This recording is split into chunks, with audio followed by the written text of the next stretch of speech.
Sejam bem-vindos à Fonte São Paulo. Este é o nosso canal do YouTube. Mas se você está a fim de somente escutar a mensagem, não tem problema. Também temos ela disponível no nosso Spotify. O link está na descrição do vídeo. Para mais informações sobre a nossa igreja, acesse o nosso Instagram, @igrejafonte.sp. Fique agora com a nossa mensagem. Até mais! Fonte São Paulo, inspirando transformação pelo Evangelho.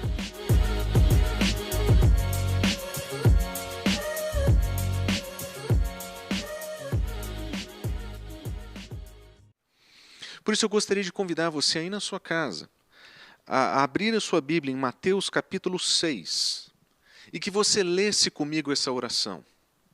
E à medida que nós lemos as frases dessa oração nessa manhã, eu gostaria de lembrar em poucas palavras o que é que nós aprendemos com ela. Mateus capítulo 6, versículo 9, nós lemos: Pai nosso que estás nos céus. A primeira coisa que nós aprendemos é que quando nós nos dirigimos em oração, nós nos dirigimos a um Pai que é amoroso. O nosso olhar se volta para Ele, nós lembramos da Sua grandeza, da Sua grandiosidade, nós lembramos que Ele nos trata como Pai, mas nós lembramos que nós somos irmãos uns dos outros. Existe uma comunidade de irmãos aqui. Nós, quando oramos essa oração, nós celebramos a paternidade do nosso Deus, mas nós celebramos também a nossa família. A oração continua: santificado seja o teu nome.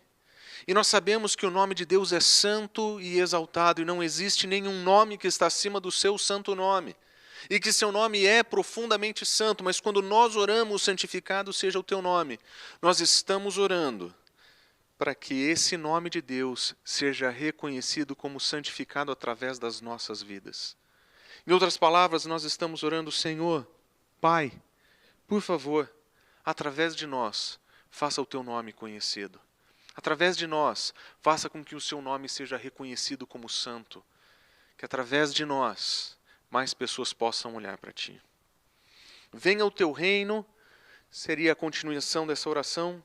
E nela nós diríamos: Senhor, nosso maior desejo é ver o teu reino aqui. O nosso mundo está quebrado. O nosso mundo está destruído. Mas nós sabemos que o teu reino, quando vier, Senhor, consertará todas essas coisas. Nós sabemos que a partir de hoje nós podemos manifestar esse reino, nós podemos manifestar os valores desse reino, mas tem um dia, Senhor, tem um dia em que o Senhor vem para restaurar todas as coisas e nós oramos por esse dia, Senhor. Seja feita a tua vontade, assim na terra como no céu. Senhor, a tua vontade é perfeita, a tua vontade, ela é completa, Senhor. A tua vontade é a única vontade que vale a pena viver. E nós sabemos, Senhor, que muitas vezes a nossa vontade não está de acordo. Nós sabemos que aquilo que o Senhor quer e aquilo que nós desejamos estão em oposição. Por isso, Senhor, no dia do sofrimento, que a nossa vontade seja a tua. Que a nossa oração seja a busca pela tua vontade, que a tua vontade seja feita nas nossas vidas. Mesmo quando nós queremos diferente, mesmo quando nós vemos diferente, mesmo quando nós sofremos com perdas e prejuízos, Senhor, a tua vontade. Nós nos colocamos diante do Senhor como Jesus Cristo fez. E diante do sofrimento ele disse: Senhor, a tua vontade, não a minha. A oração continua: Senhor, nos dá o pão nosso de cada dia, Senhor. Nós queremos a tua provisão. Nós sabemos que somos nós que trabalhamos, Senhor. Somos nós que levantamos cedo todos os dias. Nós sabemos que nós nos esforçamos no nosso trabalho, nós lutamos por isso, Senhor. Nós sabemos que temos responsabilidades, mas, Senhor, se o Senhor não cuidar da nossa casa, nós vamos trabalhar em vão. Se o Senhor não oferecer as condições de trabalho, nós não vamos conseguir, Senhor. Senhor, nós queremos que o Senhor seja o nosso Deus provedor. Mas provenha, Senhor, não somente para mim ou para minha família, Senhor. Dá para a nossa comunidade, Senhor. Seja provedor para a nossa comunidade. Usa a minha vida, Senhor, para prover para a nossa comunidade, para que outras pessoas possam também ver a bênção das tuas mãos através de nós. Senhor, perdoa as nossas dívidas, porque nós somos pecadores terríveis, Senhor. Nós queremos servir, nós queremos demonstrar amor, mas no nosso coração ainda existe uma série de pecados, Senhor, uma série de sentimentos que são ruins. Nós ainda enfrentamos as disfunções desse mundo, Senhor, de uma maneira equivocada. Senhor, perdoa, Senhor, as nossas dívidas, assim como nós perdoamos os nossos devedores. Nos ajuda a depender da Tua graça, Senhor, que nos redimiu, que nos perdoou. Mas nos ajuda a entender, Senhor, que como filhos perdoados, nós queremos perdoar os nossos irmãos. E mesmo que exista alguma coisa de ruim, Senhor, entre nós, nessa comunidade, ainda que existam pecados a serem tratados, Senhor, que eu seja aquele que oferece o perdão. E a última frase dessa oração diz: não nos deixe cair em tentação, mas livra-nos do mal. Essa oração, quando ela se volta para a comunidade, ela pede do Senhor provisão. Dá-nos o pão nosso. Ela pede por perdão. Perdoa as nossas ofensas, mas ela também pede por proteção. Esse elemento de proteção divina reconhece que dentro em nós existem elementos que precisam ser tratados, onde as ofensas podem ser cometidas. Dentro de nós existe ainda um pecado que nos assedia de modo tenaz e de maneira muito intensa, Senhor. E é por isso que nós pedimos: não deixe que a gente caia em tentação, Senhor. Não permita que nós sejamos levados ao abismo pelos nossos próprios desejos. Protege as nossas vidas, Senhor. E o modo como Jesus Cristo nos ensina a orar essa parte da oração demonstra claramente que o nosso Senhor está preocupado, não somente com a provisão e o perdão, Ele quer que nós vivamos vidas renovadas. Esse perdão que nós pedimos na oração não pode ser desacompanhado por um pedido de proteção. Nós não simplesmente queremos orar: Senhor, perdoa porque eu erro. A nossa oração é: Senhor, cuida das nossas vidas de tal forma que nós não venhamos a cair, que nós não venhamos a ceder à tentação. Nós sabemos que podemos pedir perdão, nós sabemos que podemos confessar os nossos pecados, mas nós não queremos somente viver uma vida consciente da nossa pecaminosidade, Senhor. Nós queremos viver uma vida que seja santa para Ti. A oração que Jesus Cristo nos ensina a orar, ela toca em todos os elementos da nossa vida. E ela fala sobre uma oração como renovação. Nós queremos viver vidas renovadas, não somente vidas perdoadas. Nós não queremos simplesmente reconhecer que somos pecadores e ficarmos ali. Não, nós queremos, além do perdão, uma vida digna de Deus. Nós queremos entender que essa redenção que Jesus Cristo nos oferece, que esse perdão que Ele nos oferece, nos permite viver uma vida redimida e perdoada de maneira nova. Nós queremos uma novidade de vida. Nós queremos enfrentar a nossa pecaminosidade. Nós queremos enfrentar o nosso mundo. Nós queremos enfrentar o nosso maior inimigo debaixo dessa proteção divina, para que essa novidade de vida seja verdadeira em nós. Queremos que a santa vida de Cristo Jesus, a sua morte e ressurreição, nos leve a uma vida santa de entrega a Ele. Que aquilo que nós vemos no nosso Senhor Jesus Cristo como um homem sem pecado, sirva de exemplo para que hoje vivamos uma vida de quem não precisa viver no pecado. Mas nós sabemos das nossas fragilidades. Nós reconhecemos as nossas fraquezas. E ao invés de dizer: Senhor, como o Senhor me redimiu, agora eu sou capaz de viver uma vida santa, nós oramos: Senhor, porque o Senhor nos perdoa, nos ajuda a viver uma vida de acordo com a Tua vontade, nos proteja. Nós queremos experimentar uma vida renovada, mas nós precisamos da Tua proteção. Sem a Tua proteção, nós não vamos viver como devemos. Mas antes de descrever o que essa oração nos ensina, eu gostaria que você prestasse atenção em uma das palavras que nós lemos na frase que estudamos hoje, para que você entenda a dimensão dessa oração. O nosso trecho diz o seguinte: não nos deixe cair em tentação. A palavra tentação usada por Cristo Jesus aqui em grego é peirasmos. Essa é uma palavra que ela tem uma ampla gama de significados. De maneira positiva, ela poderia dizer alguma coisa como um teste, uma prova, ou de uma maneira negativa, algo que pudesse ser como uma tentação, como nós vemos traduzidos aqui.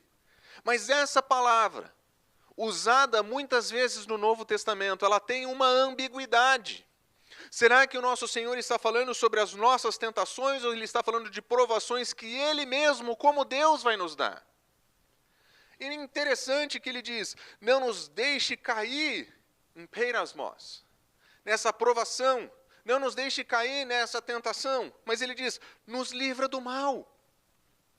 Quando nós olhamos para o exemplo de Cristo Jesus, nós vemos essa tensão existindo na sua própria experiência, onde existem provações que são dadas por Deus, que servem para lapidar o nosso caráter e nos levar à maturidade.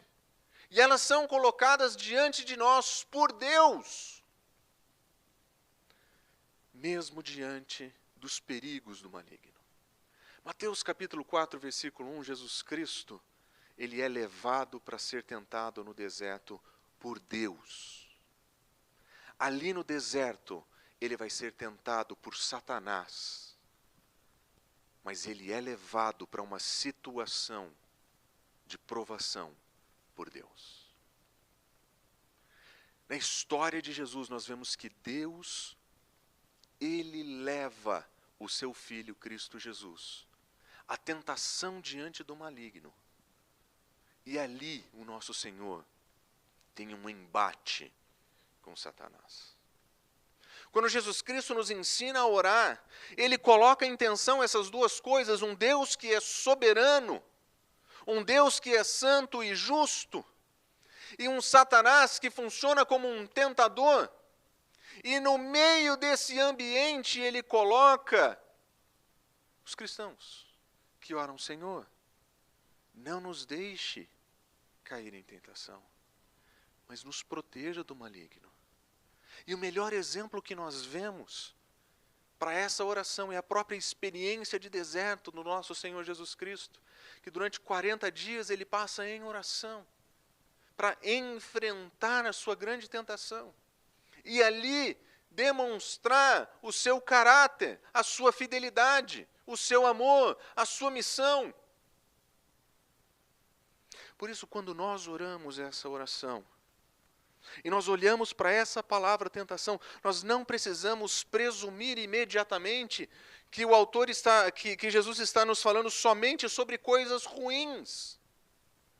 Existe algo em peirasmos que é extremamente positivo. Jesus Cristo foi provado no deserto e foi demonstrado íntegro. E a grande diferença entre a palavra tentação e a palavra provação, a grande diferença é o resultado que ela produz. Pessoas que sucumbem à provação foram tentadas e caíram. Mesma palavra usada, outro conceito. Jesus Cristo foi provado no deserto, e por ter sido aprovado, Ele pode dizer que passou por uma provação para o qual o próprio Deus o levou, e o próprio Deus o protegeu. Por isso, nós precisamos lembrar que quando nós olhamos para a palavra peirasmos, nós lembramos de um Deus que nos testa. O nosso Senhor, Ele nos testa. Ele coloca os seus filhos à prova. Observe o que nós lemos em Salmo 26, versículos 2 e 3. Senhor, sonda-me, prova-me, examina o meu coração e a minha mente, pois o meu amor está sempre diante de ti, continuamente eu sigo a tua verdade. A oração do salmista é, eu quero que o Senhor teste a minha vida, eu quero que o Senhor prove a minha vida. Eu estou diante de ti dizendo, olha para a minha vida, eu estou fazendo aquilo que eu deveria fazer. E Deus testa os seus filhos. Em Deuteronômio nós lemos, Deuteronômio capítulo 3, versículos 3 e 4. O Senhor, o seu Deus, está pondo vocês à prova, para ver se o amam de todo o coração e de toda a tua alma. Sigam somente o Senhor seu Deus e temam somente a Ele. O nosso Senhor prova os seus filhos, Ele permite que seus filhos passem por provações, Ele permite que seus filhos passem por sofrimentos, Ele permite que seus filhos passem por situações de crises terríveis. Mas quando os filhos respondem em dependência a Deus durante a provação, eles são aprovados, eles crescem, eles amadurecem diante de Deus. E esse Deus que permite que a gente passe por situações difíceis e que coloca situações difíceis na nossa frente e que nos leva a situações difíceis, é o Deus que jamais, de modo nenhum, vai tentar você ao mal. Deus, ele testa, mas Deus, ele não tenta. Ele jamais vai levar você para uma situação onde você vai ser levado a pecar. Ele jamais vai colocar diante de você uma situação como um convite à prática do mal. Quando o Senhor nos coloca em situações difíceis, quando o Senhor permite que a gente passe por momentos de dor e sofrimento, Ele está colocando diante de nós uma situação que nós podemos responder como Ele espera. Mas se no momento da dificuldade nós fomos tentados a abandonar o nosso Senhor, tentados a deixá-lo de lado, ou de viver de uma maneira diferente daquilo que Ele espera, naquele momento nós somos completamente responsáveis pela nossa queda. Deus, ele testa, mas Deus, ele não tenta. Observe o que diz Tiago, capítulo 1, versículo 13. Quando alguém for tentado, peirasmos, jamais deverá dizer, estou sendo tentado por Deus, porque Deus não pode ser tentado pelo mal e Ele mesmo a ninguém tenta. O Senhor pode te colocar diante de uma situação difícil, mas Ele jamais vai servir como aquele que te convida ao mal, porque Ele é bom, Ele não pode ser tentado pelo mal e Ele não quer que você seja tentado pelo mal. Quando nós somos tentados e caímos, Tiago nos diz, cada um é tentado por sua própria cobiça. Quando por essa ele é arrastado e seduzido. Então a cobiça engravida e dá luz ao pecado. E o pecado, depois de consumado, ele gera morte. A figura sensual que é apresentada aqui é muito clara. Existe um desejo, existe uma cobiça, existe uma gravidez, existe um nascimento. E todos os resultados desse processo são nocivos e prejudiciais para nós. Aquilo que nasce dentro em nós, aquele pecado, aquela cobiça que está em nós, é que faz com que a gente caia em situações de pecado. A tentação está aqui, não fora da gente. Não são as situações externas que vão mudar o nosso caráter, não são as situações externas que vão definir quem nós somos.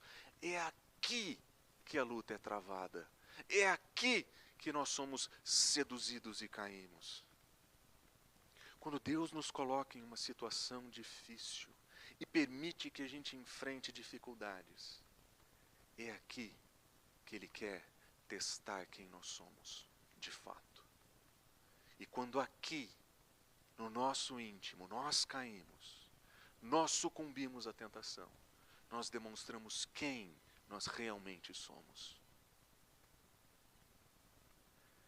Quando nós oramos com nosso Senhor Jesus Cristo, não nos deixe cair em tentação.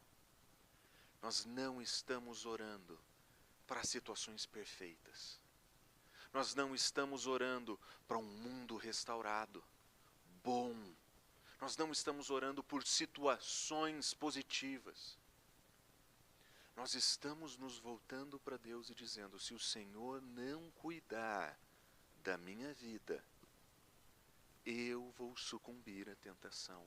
Porque ela está aqui.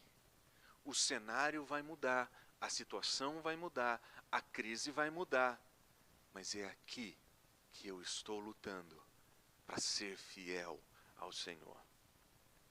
Por isso, não me deixe cair em tentação, mas ao mesmo tempo me livra do maligno.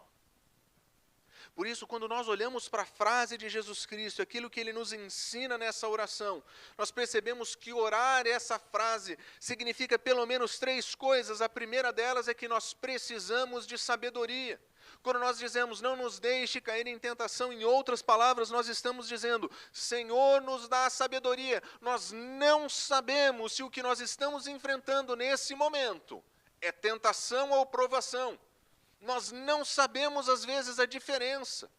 Nós não sabemos se aquela situação difícil que está diante de nós foi dada pelo Senhor ou foi alguma coisa criada pelo maligno. Nós não sabemos se aquilo que nós estamos sofrendo tem a ver com a sua mão nos levando em uma situação onde o Senhor quer que nós cresçamos, ou se nós estamos enfrentando as mazelas desse mundo. Quando nós enfrentamos morte e prejuízo perto de nós estamos vendo os resultados de um mundo quebrado em um momento de crise. E quando o Senhor nos permite passar por sofrimento nesse contexto de crise e sofrimento que nós estamos, nós precisamos de sabedoria para entender se o que o nosso Senhor está dizendo para nós é: esse mundo está quebrado e não tem muitas coisas que nós podemos fazer para consertá-lo. Ou se esse é um momento em que Ele está nos colocando mais perto da fornalha, para que a nossa vida seja purificada e renovada por Ele. Porque no momento da crise, no momento do sofrimento, o Senhor nos convida a crescer, o Senhor nos convida a depender, o Senhor nos convida a voltar os nossos olhos para Ele, e não para nós mesmos, não para as nossas dores e tentações, não para as nossas vontades e preferências. Porque no momento de sofrimento, crise e dor, nós precisamos de sabedoria para discernir o que é que o Senhor quer fazer com a nossa vida nesse momento. É por isso que o livro de Tiago nós lemos o seguinte: se alguém de vocês tem falta de sabedoria, se no modo como você tem lidado com a vida, se no modo como nós temos lidado com a perseguição, se no modo como nós temos lidado com a crise, se no modo que nós temos lidado com esse ambiente que nós estamos vivendo caótico, se está faltando sabedoria para entender o que acontece, o que é que nós precisamos fazer. Tiago diz: peça a Deus que a todos dá, livremente e de boa vontade, e lhe será concedida. Deus tem um reservatório infinito de sabedoria. Ele manifesta a sua sabedoria na criação, Ele manifesta a sua sabedoria na sua palavra, e Ele está pronto para doar a sua sabedoria a nós. A sua sabedoria é um recurso disponível que nós temos, e Ele é infinito. Nós temos acesso ao maior reservatório de sabedoria do universo. O nosso Senhor, sábio como é, manifesta a sua sabedoria na criação, Ele manifesta a sua sabedoria na sua palavra e está pronto a nos oferecer a sua sabedoria gratuitamente. Mas Ele diz o seguinte: peça, porém, com fé e sem duvidar. O contraste entre fé e dúvida aqui é muito interessante. É o pedido confiante de que sabe que pede para um Deus santo e que não tem dúvida de que Ele possa provisionar sabedoria. É assim que nós devemos pedir. Nesses dias, meus irmãos, nós não aguentamos mais ouvir sobre amigos, parentes, entes queridos que sofrem com essa pandemia. E o nosso coração se dói por isso. Mas é aqui que nós precisamos entender como o Senhor pode nos dar a sua sabedoria, para que a gente entenda o que é que Ele quer nos ensinar aqui e o que é que Ele espera de nós aqui. Nós podemos pôr a culpa no governo, nós podemos pôr a culpa no mundo, nós podemos até colocar a culpa em Deus. Mas a verdade é que enquanto nós estamos vivendo no meio desse caos e no meio desse sofrimento, nós precisamos olhar para tudo isso da perspectiva que Deus nos oferece através da sua sabedoria. E cada um de nós está sendo colocado em um contexto diferente. Os sofrimentos, dificuldades e problemas têm sido diferentes para nós. Não existe uma regra que valha para todos ao mesmo tempo. Faça A ou B e vai servir para todos ao mesmo tempo.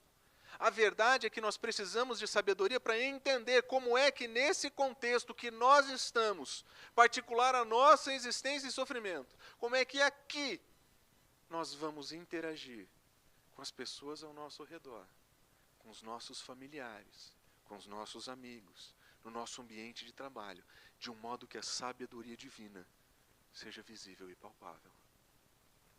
Para que a gente possa entender como manifestar essa sabedoria a outras pessoas. De acordo com Tiago, capítulo 3, versículo 17, a sabedoria do alto ela é completamente diferente de qualquer outra coisa que você possa encontrar nessa vida. Ele diz, a sabedoria que vem do alto, aquela que é de Deus, antes de qualquer coisa ela é pura. A sabedoria que Deus oferece é uma sabedoria pura. Em dias de tentação, em dias de provação, em dias de teste, nós precisamos experimentar a pureza divina. Nada melhor que a sabedoria pura do próprio Deus. Observe o que essa sabedoria promove. Ela é pacífica, ela é amável, ela é compreensiva, ela é cheia de misericórdia, ela é cheia de bons frutos, ela é imparcial e sincera. Ela não procura os próprios interesses. Ela sabe agir de maneira clara e sincera, honesta. Ela dá bons resultados. Ela oferece misericórdia e nos ajuda a entender o que nós estamos passando. Manifesta amor e paz.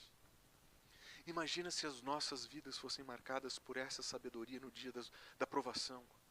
Se durante esse peirasmos que nós estamos vivendo, provação, tentação, fosse a sabedoria de Deus enaltecida em nós. Quando nós oramos, pedindo para o Senhor proteção, não nos deixe cair em tentação, nós estamos, antes de mais nada, pedindo para que a sabedoria de Deus seja efetiva nas nossas vidas. Mas não somente isso, nós estamos orando por perseverança. Esse momento de provação e tentação exige de nós perseverança. As dificuldades não vêm para destruir a nossa fé. Os momentos de dificuldade não vêm para abalar a nossa fé. Elas vêm para produzir em nós frutos que sejam dignos do nosso Senhor.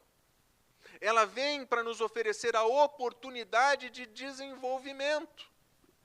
Porque a nossa vida com Deus, ela é desenvolvida à medida que nós sofremos, à medida que nós enfrentamos dificuldades e com a sabedoria de Deus nós continuamos perseverantes. A diferença entre um cristão que passa por dificuldade e sai dependente de Deus e outro que passa pela mesma dificuldade e abandona a Deus não é o problema, não é a dificuldade, não é a situação. É a falta de sabedoria em perseverar no meio da dificuldade. A dificuldade vai somente revelar aquilo que está dentro de nós. As dificuldades são como água quente, usada em uma xícara, onde você coloca o seu chá. Ela só manifesta o que está dentro do seu saquinho. Ela só manifesta o que está dentro do teu coração. Se aquilo que sai é um aroma agradável, se aquilo que sai manifesta a sabedoria de Deus, são as dificuldades que vão fazer com que isso seja visível para outras pessoas. Mas se quando mergulhado em água quente, teu chá sai com um aroma podre, a culpa não é da água quente. A culpa não é Deus que deixou a água quente. Somos nós que estamos falhando com as nossas tentações que estão dentro de nós. E nós não estamos crescendo com Deus. Esses dias de pandemia, muitos cristãos têm abandonado a igreja. Eles entendem que esse momento de caos, igrejas digitais, movimentos não presenciais, eles acabaram por destruir a fé deles. Eles não conseguem conciliar esse momento com Deus que cuida deles. E eles decidiram então que tem coisas melhores para fazer na vida deles. E eles abandonaram o convívio da igreja. Eles saíram da comunidade. Pessoas que vendo a dificuldade disseram, nós não precisamos disso aqui. Nós temos outras prioridades, nós queremos outra vida. O problema não foi a situação. O problema não foi o contexto. O problema não foi a pandemia. O problema não foi a comunidade. O problema é que dentro do coração existia um Deus maior e mais importante reinando ali, que era o reino e o desejo das próprias vontades. É por isso que quando nós oramos, não nos deixe cair em tentação, nós estamos orando, dá-nos perseverança, Senhor. Vai ser difícil, vai ser complicado, mas nos dá perseverança para vivermos esses dias difíceis. Quando nós oramos isso, nós estamos dizendo como Tiago diz, Tiago capítulo 1, versículo 2, meus irmãos, considerem motivo de grande alegria o passarem por diversas provações, peirasmos, mesma palavra. Motivo de grande alegria o passar por provações. Existe algo extremamente positivo nisso que nós estamos vivendo. Nós estamos tendo a oportunidade oferecida por Deus de, nesse contexto, termos a nossa fé fortalecida. Não estou dizendo que ninguém é sádico por passar por momentos de dificuldade. Mas o cristão que é sábio, ele olha para a situação de problema, de dificuldade, com bons olhos. Porque ele sabe que é ali, no olho do furacão, no meio da tormenta, no meio da chuva, no meio da tempestade, que Deus vai se revelar e vai nos ajudar a vencer as dificuldades e a crescer com Deus. Existe uma alegria a ser desfrutada com Deus no meio do caos, que acontece somente no meio do caos, onde nós vemos o Senhor fazer o nosso caráter será aprimorado, a nossa dependência será aprimorada, o nosso desejo de estar com Ele crescer e expandir. Ele continua, Tiago, pois vocês sabem que é a prova, peirasmos, da sua fé que produz perseverança. É a prova da fé que vai produzir perseverança. Nós só vamos saber se somos cristãos verdadeiramente perseverantes quando nós enfrentarmos dificuldades. Um cristão que mantém-se vivendo, fazendo o que todos fazem, mantendo as suas práticas religiosas, quando tudo está bem, não faz nada além da sua obrigação. Agora, quando nós estamos vivendo dias de dificuldades, provações, o teste da nossa fé, é ali que nós mostramos a nossa perseverança. É ali que nós vamos descobrir o que significa perseverar com Deus. O que significa manter puro o caminho. O que significa ser íntegro diante de Deus e da sociedade. É no momento de caos que nós somos convidados a honrar os nossos compromissos com o Senhor, a nossa devoção a Ele. Mas quando a prova da nossa fé acontece, ela vai produzir em nós perseverança. É exatamente esse momento de caos que vai produzir perseverança. Mas olha como o texto continua. E a perseverança deve ter ação completa. Nós não vamos perseverar um pouquinho. Nós não vamos perseverar uma parte, nós vamos perseverar por todo o momento de crise. E durante o momento de crise que nós perseveramos, então nós veremos o resultado. E o resultado é a fim de que vocês sejam maduros e íntegros e sem ter falta em coisa alguma. A maturidade e a integridade vem através da dor e do sofrimento, que com sabedoria nós enfrentamos com perseverança. É assim que nós amadurecemos diante de Deus. É assim que nós somos levados a uma vida de maturidade e integridade. É nesse modo que nós vemos o Senhor podar na nossa vida pecados que nós nem lembrávamos que tínhamos. É nesse momento que nós identificamos elementos na nossa vida que precisam ser resolvidos. Egoísmos que passavam despercebidos até o dia da dor. Sentimentos que nós temos de autocomiseração que se tornaram muito evidentes no momento do sofrimento. E ali, quando nós estivemos entregues, no meio do caos, ali, nós vamos ver o Senhor operar o milagre mais difícil de se operar, que é tratar o nosso coração. Se nesse contexto nós perseverarmos, nós vamos experimentar maturidade.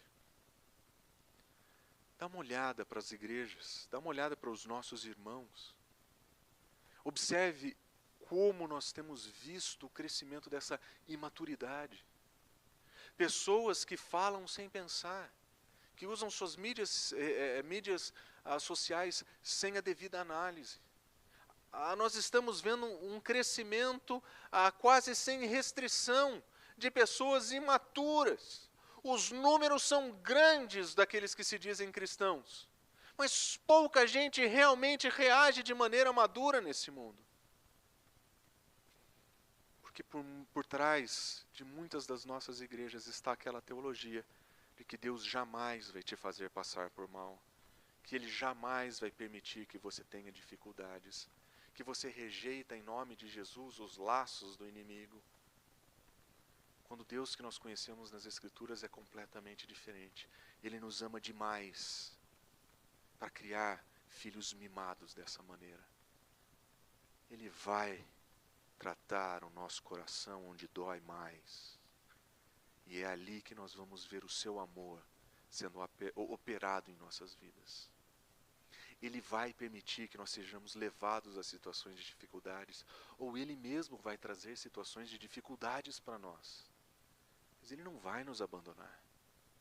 Se nós aprendemos a viver nos momentos de dificuldade como o Senhor espera, com sabedoria e perseverança, nós vamos entender o que significa ser maduro na fé.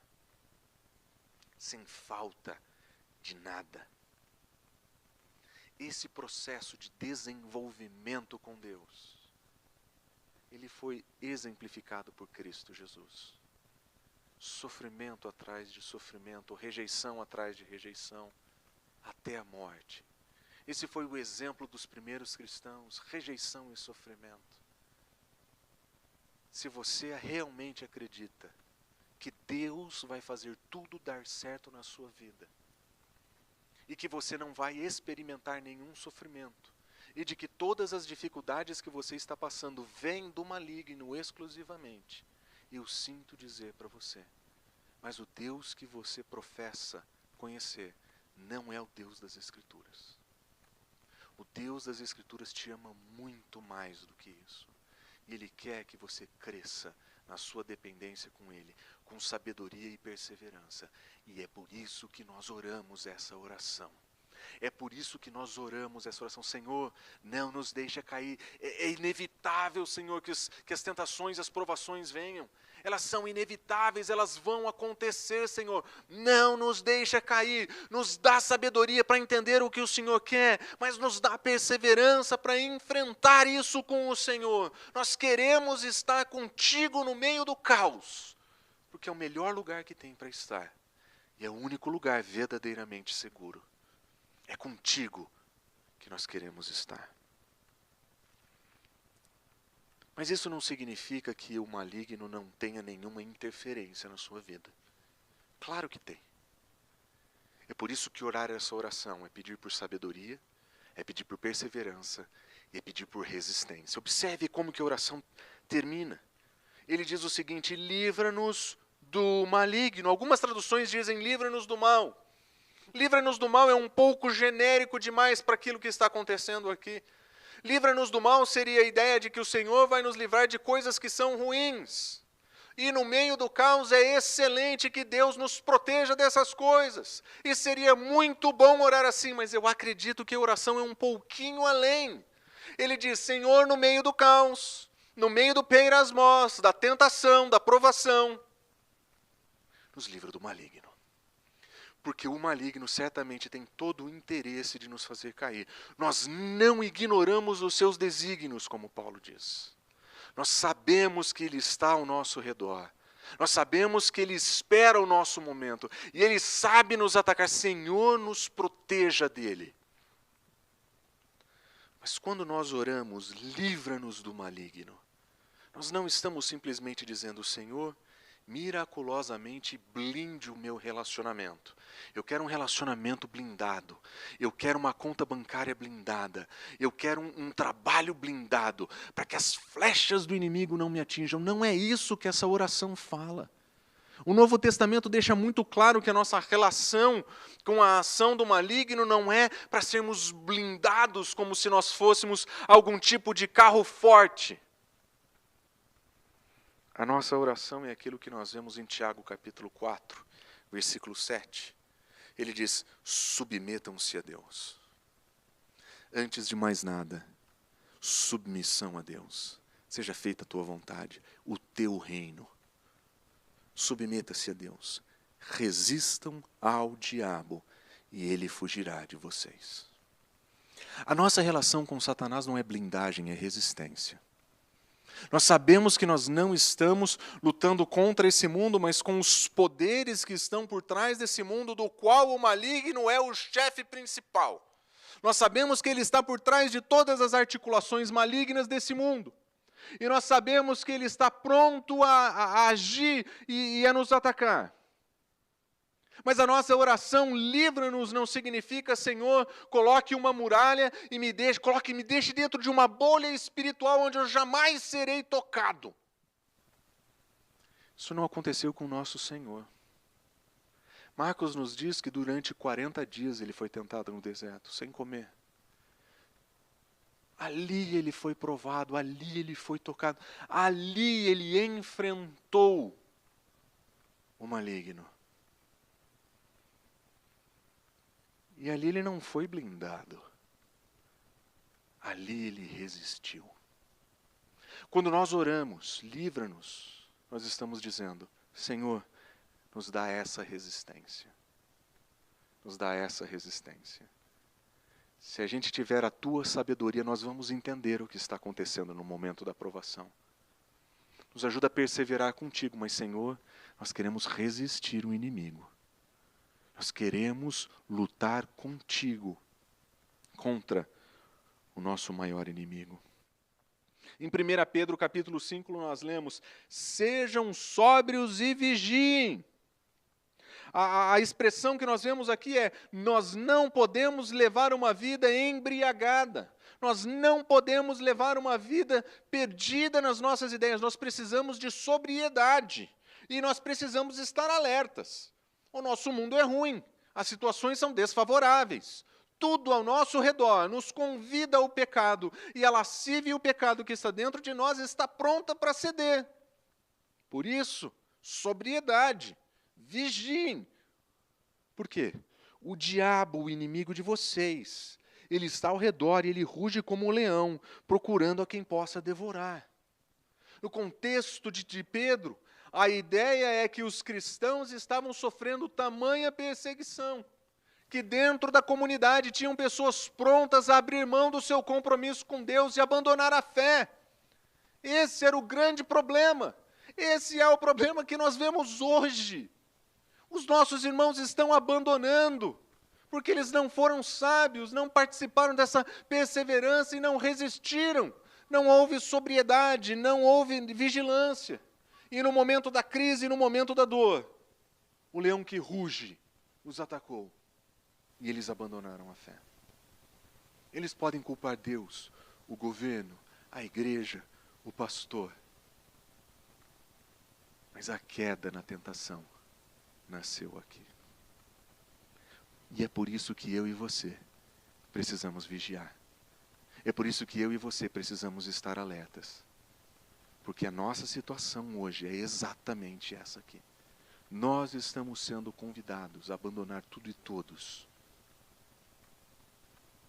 Porque o leão está em volta de nós. Ele está rugindo. Resistam. Resistam. Resistam-lhe permanecendo firmes na fé. Pedro vai dizer, é uma resistência que permanece firme. É uma resistência que é perseverante. É a manutenção da fé e a resistência.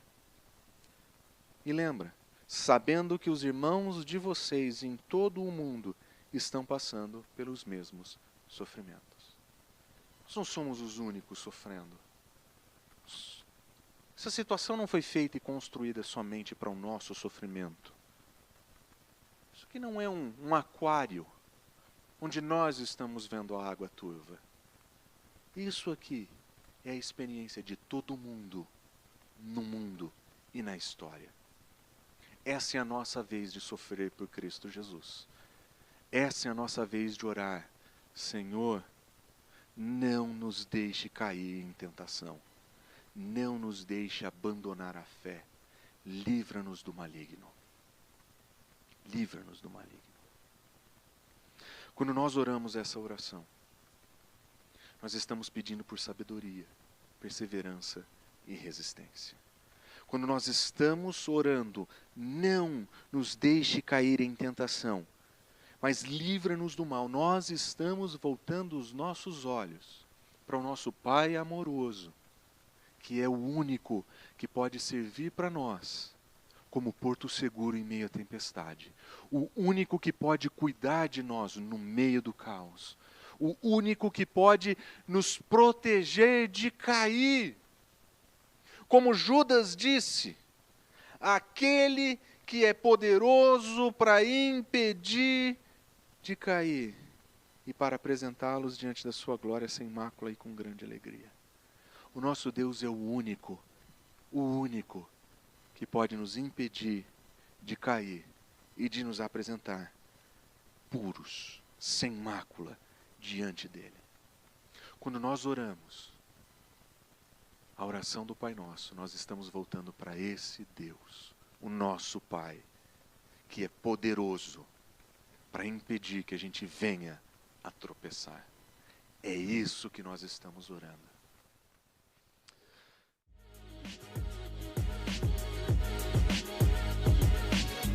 Fonte São Paulo, inspirando transformação pelo Evangelho.